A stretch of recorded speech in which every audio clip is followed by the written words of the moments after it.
Everyone, welcome back to my YouTube channel. My name is FPL Elma. We're going to be going through my game week 34 team selection.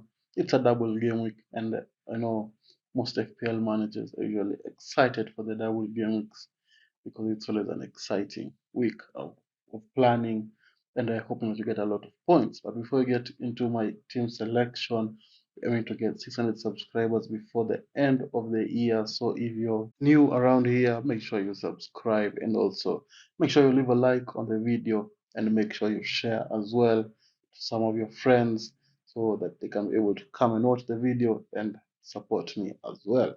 So without wasting any much time, let's get straight into it. So first we're going to go through my game week 33 team review, how we performed in game week 33. Managed to score 81 points, which was really good. And also managed to pick up uh, I think I'd say an average green arrow from 133k to 109k. Came overall points to 2018. So overall, pretty good game. We had Fabianski in goal, 3 points out of save points, not a clean sheet, unfortunately. So 3 points. Bradley picked up an injury, I think, early in the second half before the 60th minute. Then Trent came on, so 1 point for him.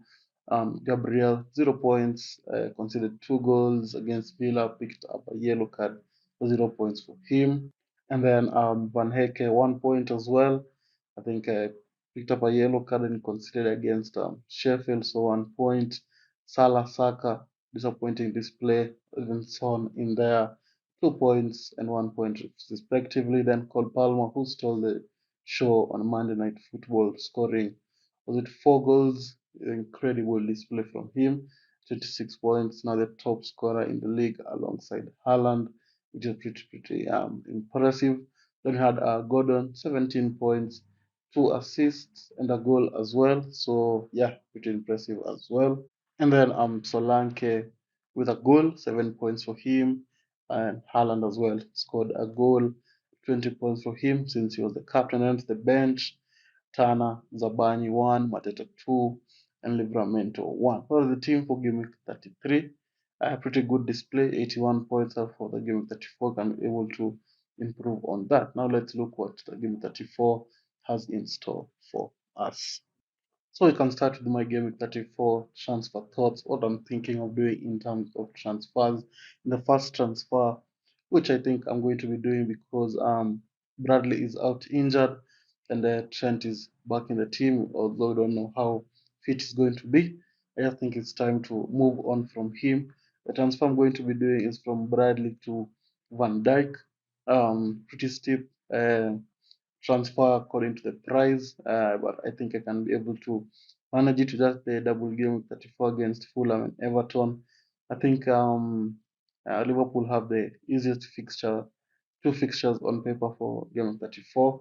That's why I'm just thinking of going for Van Dijk in there against Fulham and Everton for being able to keep a clean sheet and maybe a goal from a set piece as well would be very much appreciated. So that's one of the transfers I'm thinking of doing um, for the game week. I know that it's going to be able to produce a return like clean sheets and as I mentioned, an attacking return. Let's look at the second transfer I'm thinking of doing. So the next transfer I'm thinking of doing is Fabianski to Dean Henderson. And Dean Henderson has been performing really well, especially in the Liverpool match, where he picked up a clean sheet, picked up I think 3 bonus points, and also had a lot of save points as well. Just a good display. They play West Ham and Newcastle. I know Newcastle are in a good scoring form in the moment, but West Ham are not really that in a good scoring form. Just played on Thursday as well, so there might be some tired legs in there. And I think that's why I'm favoring for to go into Dean Henderson. I know I just bought in Fabianski, I think, last week, but he only gave me 3 points. So, yeah, so that I think it was a transfer I had to do, and I couldn't afford Dean Henderson at the time, but now I can be able to afford Dean Henderson, and that's why I'm going to be doing that transfer as well. So I have for clean sheet save points just the same as the Liverpool fixture. Now let's look at transfer number 3. So for transfer number 3, which is going to cost me minus 4 points in my overall points, is going to be Son to Eze. Eze had a very good game against Liverpool, scored the goal, picked up, I think, two bonus points as well. Played really well. And they have both of their fixtures at home as well against West Ham and Newcastle, as I've mentioned for Dean Henderson. And I think it's now time to move away from Son as well. Those fixtures, blank game 34, 35, he has a double, but it's against Arsenal and Chelsea. Very tough fixtures, game 36, Liverpool. Maybe game 37, bring him back for because they have a double game week, game 37 against Burnley, in the other team. But they have a double, they have back to back, not back to back, but they have two double game weeks remaining after game 34. So maybe can bring him back for game 35, but we'll have to wait and see. Not for game 35 when we cross the game 34 bridge. Somewhere to bring in Eze, hope for the same performance against Liverpool, score some goals here and there. I don't know if he's on penalties as well, but can be able to score a penalty. I think he's on some set pieces as well. So maybe an assist from a set pieces as well will be very much appreciated. So those transfers in mind, let's see how I'm going to be lining up as well. Now before we get into my team selection, I usually post videos on TikTok, here on YouTube and on Instagram as well. All the links are down in the description. Go check them out. They are just best players to watch in each position, captaincy picks and differential picks as well. So they might help you guys out. So if you go check them out, links are down in the description. So now let's look at how my team is going to be lining up for double game week 34. So for game 34, this is how we're going to be lining up. We're going to be having Dean Henderson in goal against West Ham and Newcastle. Hope for some save points in there. Maybe a clean sheet in one of the fixtures, especially the West Ham fixture, which I think is the most likely for a clean sheet. So maybe a clean sheet in that fixture and some save points. That's a good performance to make the transfer worthwhile. Then we have Van Dijk in there in the defense against Fulham and Everton.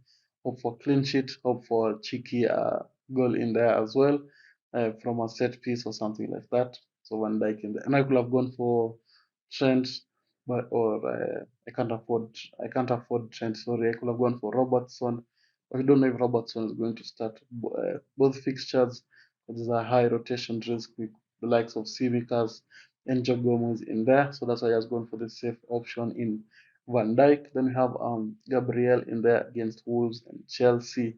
They don't had a very good week. I just lost to Aston Villa, lost to Bayern Munich in the midweek. So maybe it's time to pull up their head of the start to challenge for the title.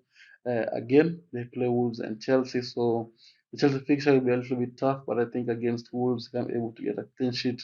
And Gabriel looks very dangerous from set pieces. So a set piece goal is very much welcomed. Then we have Zabani against Aston Villa and Wolves. Not the easiest fixtures on paper, but we know that Bournemouth can play really well. They played well against United. Just unlucky with the penalty call that United got, which I think was never a penalty. They could have won that fixture. So I hope for Zabani can maybe keep a clean sheet one of the fixtures and maybe score his second goal of his career as he did in the first. I think was this the first double game week that we brought him in. Was it a blank game week which he scored? So I hope I'm able to score against one of them, Aston Villa or Wolves. And yeah, that's the defense. Now let's look at the midfield. So this is how the midfield is going to be looking like. We have Eze in there against West Ham and Newcastle. Here, as I mentioned, he was really good against Liverpool, and I hope that he's going to be able to play the same way and pick up a lot of points, score a lot of goals, and bring the points home. Then we have Saka against Wolves and Chelsea. A Chelsea fixture, not an easy fixture. They're going to be at home. I expect a very good performance. They're also challenging for the title. So I'd expect good performance in both games. And of course, Saka is the main man. He's on set pieces for Arsenal as well. So some assists will be very much welcomed alongside some goals here and there. Then we have Salah against Fulham and Everton. And as he's not been playing really well of late, he also looks very poor against Atalanta in the Europa League. So I hope that he's going to pull up his socks in the Premier League, since now they're also challenging for the title as they chase Man City down and look to go perfect. And Salah being the main man of Liverpool will have to perform really, really well, and nobody's going to be able to perform. Then we have Gordon against Crystal Palace, my first non-double game week player. That's why I'm thinking of taking the another minus to get to can become -8 in total. So if I'm going to do that, I'm stuck between either going for Havertz or Luis Diaz. One problem with Luis Diaz is Jota is back, so you don't know who's going to be rotated, Jota on Luis Diaz or Nunes. So that's something else to consider. And also with Havertz, you don't know if he's going to start after a run of consecutive games because the likes of Trossard are there. I think Havertz is the better option because he's playing out of position, he's playing as a striker, but Liverpool have the easiest fixtures on paper. So those are things I'm considering. So for now, as I'm thinking about going for -8 or not, Gordon is going to be in the team. He had a very good game in 33 anyway.